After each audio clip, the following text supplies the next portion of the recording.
got Max Capistran and Sasha Dubik from Damn Tall Buildings. You're based out of Boston, I guess, but you're living in Brooklyn now, or? Yeah, we all live in Brooklyn. It's not the first guess I would have for a bluegrass blues band to be kind of stationed in a big city.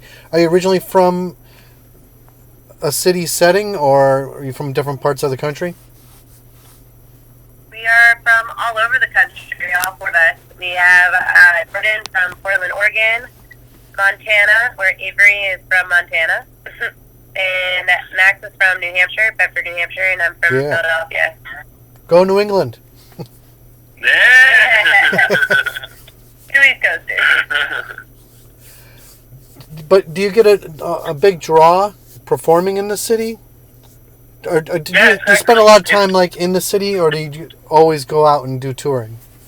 Oh, it's a big mix, but yeah, we started playing. We all went to school in Boston and started playing there, so we got kind of used to living and playing in a city setting. And after doing that for a while, we had wanted to kind of like push ourselves a little more, so we decided the next step was New York. And like Sasha said, it's kind of split. We've been doing residencies here for the past 2 years since we moved here.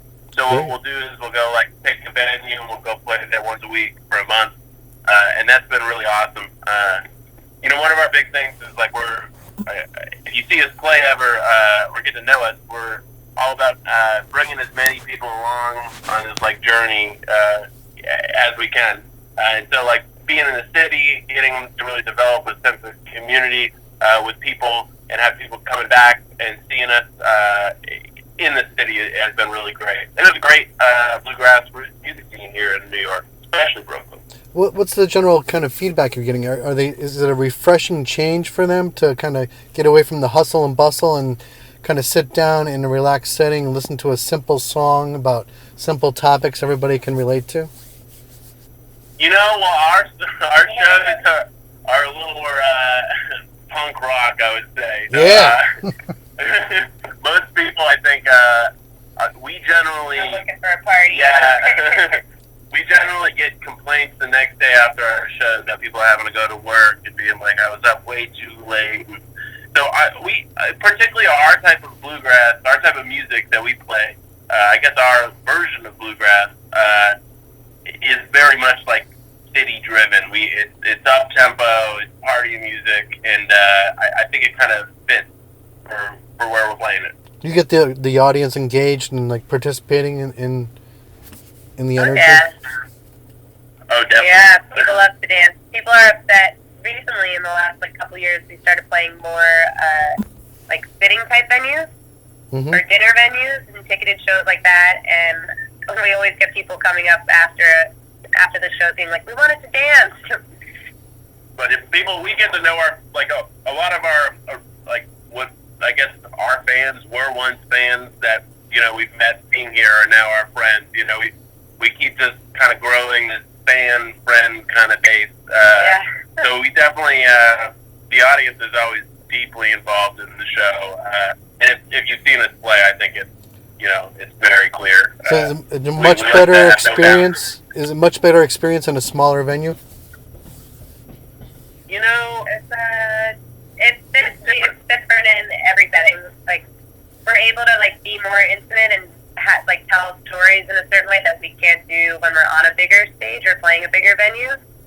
But I think we've figured out a nice balance where we're able to have our personalities come out, and comedy is a big part of our personalities and how we like to relate with everybody, and we've figured out a way to balance that in both settings, I think. Awesome. Definitely, yeah. Words to the song. Such a catchy tune. I love it. I try to sing along even though I don't know any of the words. I feel like that's the way it is for me, at least, because I don't really listen to the lyrics as much. I get into the beat, and I feel the beat.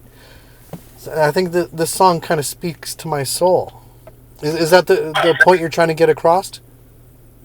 Yeah, that song it's meant so much so many different things to me and to everyone, and I think that's kind of what it comes down to is what you just said. It's like it's supposed to speak to your soul in whatever way you want it to, and it doesn't really matter if you know the words. And I think that's kind of the whole vibe. I think you kind of hit the nail on the head there. Or you know what? Actually, I was reading into it, and was it more about advice for not being apathetic? Yeah, a little. Yeah. I would say so in a sense. I originally wrote it in pieces, and that like chorus was kind of a different thing than the first part. But yeah, it is. It's definitely about being more empathetic to people too. It's kind of. Yeah. I feel like it's just kind of a feel-good song is the bottom line to it. It's like it's supposed to just kind of, it doesn't matter if you know the words or know what the hell I'm talking about. Like it. Yeah. Well, Yeah. there's multiple ways to kind of enjoy a song. Like you said, on the surface, it's a catchy tune, and you really it's upbeat and easy to follow. But then, I guess if you can follow the lyrics too, you're getting a different message maybe sometimes. Yeah, I think that's like a big thing with what we do. Especially, I write a lot of the music, and that's a big thing with my writing. We actually met with this guy. He took pictures of us a couple weeks ago. He's a guy that we met. We were playing in New York, and he came. He just was at the venue and saw us play. And he's actually like a pretty well-known, like passionate photographer. And he decided he wanted to take pictures of us to do like a little interview. And we were talking, and he was like a big fan of bluegrass music, and he listened to a lot of our music. And he's like, "Wow." Initially, I was listening to your music, and I was like, "These guys, so happy, upbeat, fun, happy, speedy music." Like, and that's what it is on the surface level, and that's what it can be if you want it to be that. But then, if you listen to the lyrics, like a lot of the stuff I'm writing about is some like pretty depressed. but that's kind of what I think to me bluegrass music is all about. Because you listen to all these old songs, and yeah, people. You listen to it, it's happy, it's upbeat, a lot of it, right? But you listen to the words, and it's not so much that. Yeah, heavy topics. So I think the juxtaposition of that is something we really enjoy with the music. Is it bluegrass is pretty much typically a genre or a type of music that working class people sing and kind of reflects their lives and their daily lives and in the hard work that they do. So yeah, it's a lot of times. It's common problems that are hard to deal with. And maybe the music helps uplift them and keeps them moving on. Yeah, absolutely. And I mean, it speaks to us. We're all working class people. We all have day jobs here in New York. We all don't make very much money. We work very hard. We live in small apartments. And so, I think it comes from an honest place. Yeah, it's definitely genuine and honest. Thank you. Yeah, we hope it comes across that way. That's definitely one of our goals. By the way, I was trying to look up the lyrics to your song, words to the song. I couldn't find it. No. Well, let me send them to you, but I'll send you all the lyrics. But I gotta figure out how to get those up on. Get that on the website. Yeah, I'm always mad. I'm always mad when I listen to someone's music and I can't find the lyrics. So I should be better about that. You're going to be performing Saturday, October 26th at Fire in the Kitchen Concerts in Madison, Connecticut. Yes, sir. We're very excited. November 9th, another Saturday at NERFA in Stamford, Connecticut. That's like a conference. Oh, okay. It's open to the public. Yeah. Oh, great. I was trying to look up what NERFA means. I don't know. New England something maybe? Repertoire? Yeah, New England Regional Folk Association, I believe. Ah. I should hang out there. I can get more interviews. Oh, you should definitely go. There's a bunch of conferences, so that's under the umbrella of Folk Alliance International. Oh, I've heard of them. And they have they have a yearly conference where we went last year to Montreal, and it was an amazing experience. And we're going this year to New Orleans. Oh. So the New England one is just their New England branch, but they have regional conferences as well. So that's what that one. Can I go with you and be a roadie and the New Orleans one? Yeah, right. Yeah, right. Don't you want to? It's my favorite place. They told us that it was going to be in New Orleans this year. We were like, oh, we gotta go. Yeah. I'm there. Have you ever considered going on tour with other bands? Say, for instance, Tall Trees. Oh no, but we would. Wouldn't that be a good tour? It would have to be a very interesting. We'd have to have a tour name. Yeah, we'd have to come up with some good marketing.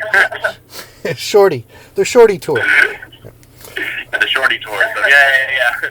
So yeah, see, you're hired, Mark. You're hired. As you're traveling around, going from place to place, is there any place you look forward to going to that has where you know you're going to go to, like your local favorite dive bar or a restaurant to get your favorite comfort food? That's a great question. That's a good question. I asked this of everybody. Sorry, what was that? I asked this of everyone. Was everyone? That's a good one. Yeah, that's a good question. We've never been asked that before. Well, we're really big food people. So, like, pretty much everywhere we go, we, like, if we have time and, like, we tear it up. Money at the time, then we tend to fall pretty hard in the food department. I would say overall, all of us particularly love Asheville, North Carolina. We love visiting there, and we've now been there probably like 4 or 5 times. And the food's great there. We all love beer. You know, so the beer's great. I was gonna say Nashville, Dino. We like always go to Dino. Yeah, a lot of our friends moved to Nashville. We finished college, and they just settled down at Dino. It's a very snazzy bar. Oh, cool! I'll put that on my list. Asheville is definitely on my bucket list of places to go, as well as Nashville. Oh, you should do both. They're 4 hours away. Oh, great! I will do that. You know another really one that we love, Richmond, Virginia. We have like some of our close friends live in Richmond, Virginia, and we love going down there. Excellent. Have you ever played the house concert in Bristol, Connecticut, Acoustic Cool? Yeah. Oh, yeah. Yeah, we're We love them. Yeah. I meant to go to see that show when you were there, too, and I just couldn't make it. I've been to a few of their concerts. It's a great place. Do you do a lot of house concerts? A fair amount, like, throughout the year, or a handful. We love to do them. They talk about, like, an intimate venue. We love, I mean, it's nothing better than a house show, because we started playing music on the street, so that acoustic setting is very natural for us. And we're really able to talk to the audience and, make a lot of jokes and stuff, so it's good. That's definitely one of our favorite settings. Sounds like you're performing on the street right now. Yeah, I was going to say before the interview started, I was like, there's a lot of sirens. The life of the city. It's all good. I just wish you could hear more bands like Damn Tall Buildings at the top of the pop charts instead of the people that are there now. I just don't consider that music. I mean, it is. It's a subjective thing, but I just wish we had more music like Damn Tall Buildings and what you put out. So keep going, and I wish you great success going forward. That means so much, man. Yeah, thank you. We're looking forward to keep on moving forward. Yeah. And I'm going to keep playing your music, and life will be good. Awesome. Thank you so I much. appreciate that. Max, Sasha, thank you very much. Give my best to the rest of the band as well.